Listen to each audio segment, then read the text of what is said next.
Hey everyone, welcome back to Corporate Decoder.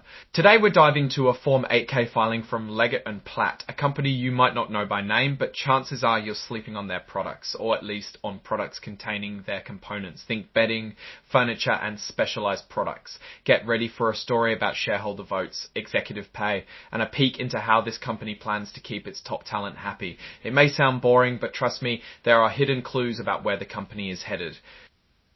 Before we jump in, if you enjoy getting straight to the insights from these corporate filings, make sure you're subscribed to the channel. And for even deeper discussions, join our Discord community. The link is in the description below. This Form 8K filed on May 9, 2025 reports on a few key events that happened on May 7, 2025. Namely, the company held its annual meeting of shareholders. These meetings are where big decisions get made and where shareholders get to voice their opinions through their votes. So let's find out what was on the agenda. The first thing to discuss is an update to the company's flexible stock plan. Think of this as a big pot of rewards, mostly in the form of company stock, that the company uses to attract and keep valuable employees, directors, and other important people. The plan has a term of 10 years, expiring in 2035. Now, who gets a piece of this pie? Well, the filing names a few key executives. We have Kyle Glassman, the president, and CEO Benjamin Burns, the executive vice president and CFO. Jennifer Davis, the Executive Vice President and President for Specialized Products and Furniture. Plus, the company's non-employee directors and other key employees are also in the running for awards under this plan.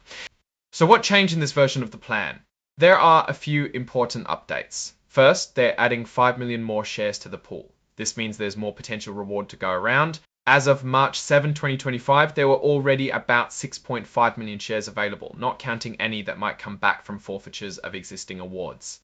Basically, that's a whole lot of potential cash. They're also extending the plan's term by a year, pushing it out to May 7, 2025. This gives the company more time to use these stock-based awards to motivate and reward its people. It's also worth mentioning that dividends can be paid on these awards, but they don't actually get paid out until the awards are vested. In other words, you can't cash in on the dividends until you've earned the award. There are also some clarifications around clawbacks, which basically means the company can take back awards under certain circumstances.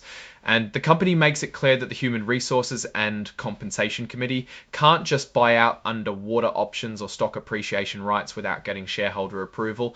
Basically, they cannot do a deal that benefits only the executives, but instead get the approval of owners who will shoulder losses.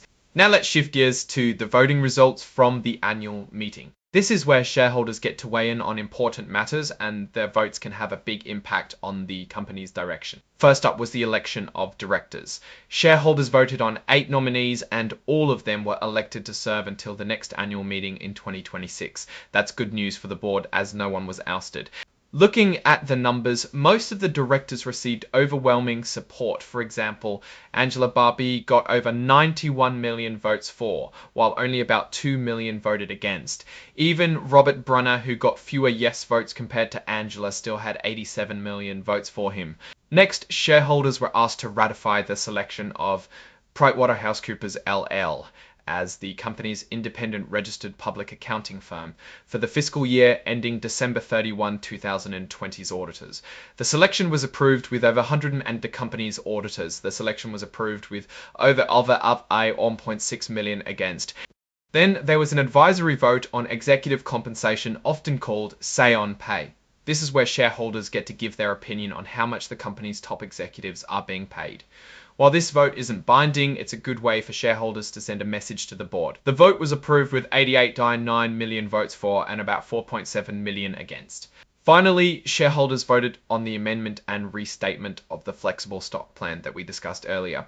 This vote was also approved with about 89 million votes for compared to 4.6 million against. So basically that amendment and restatement got approved by the shareholders. And that wraps up the major points from this Form 8K filing. There are also some exhibits which are basically attachments that contain more detailed information about the company's flexible stock plan. But we already talked about it at Leggett and Platt. On one hand, the shareholders are mostly aligned with the board and the executives. All the board's nominees got elected, all suggestions got approved. That says to me they have good communication with the owners as the shareholders approve all major decisions.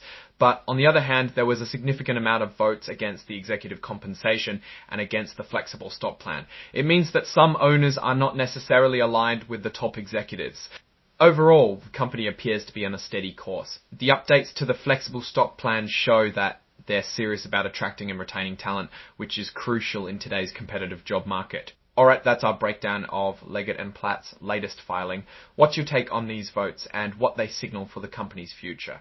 Drop your thoughts in the comments. If this analysis was valuable, hitting that like button really helps, and subscribe for more deep dives into the world of corporate filings. And of course, don't forget to check out the Discord server in the description below so you can be part of the Corporate Decoder community. Thanks for watching. See you next time.